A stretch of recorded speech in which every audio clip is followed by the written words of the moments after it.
If you're experiencing reduced performance, a burning smell, smoke, sparking, or inconsistent or no power on your Makita router, it may be time to change the brushes.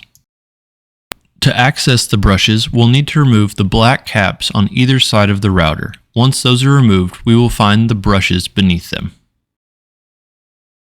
Once these black caps are removed, we can pull out the old brush and place a new one in its place. We will repeat this on both sides of the router.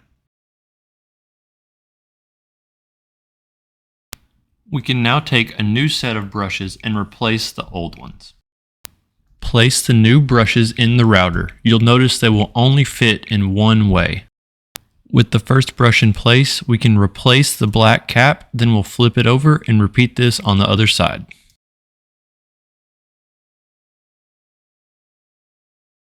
We'll resecure the brushes in place with the black cap, and that completes changing the brushes in the Makita router.